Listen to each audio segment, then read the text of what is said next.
പലപ്പോഴും നമ്മൾ കേട്ടിട്ടുള്ള ഒരു കാര്യമാണ് നമ്മളുടെ ചെറിയ കുഞ്ഞുങ്ങളുടെ മുടി മൊട്ടയടിച്ചില്ലെന്നുണ്ടെങ്കിൽ കുഞ്ഞുങ്ങൾക്ക് മുടി വളരുന്നത് തിക്കായിട്ട് വളരില്ല, അല്ലെങ്കിൽ അവരുടെ മുടിയുടെ ഗ്രോത്തിനെ അത് എഫക്റ്റ് ചെയ്യും എന്നൊക്കെ.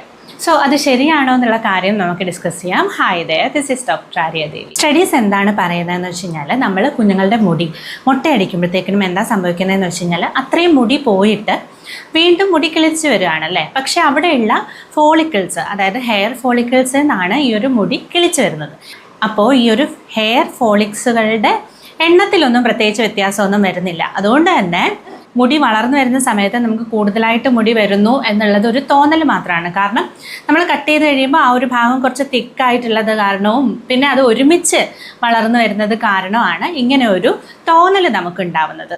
അപ്പോൾ കുഞ്ഞുങ്ങൾക്ക് മുടി എത്രത്തോളം വളരുന്നു അല്ലെങ്കിൽ എത്ര തിക്കായിട്ട് വളരുന്നു എന്നൊക്കെ ഉള്ളത് അവരുടെ ജനറ്റിക്സ്, അതായത് അവരുടെ ജനിതകമായിട്ടുള്ള ഒരു പ്രത്യേകത അനുസരിച്ചാണ് ഇരിക്കുക.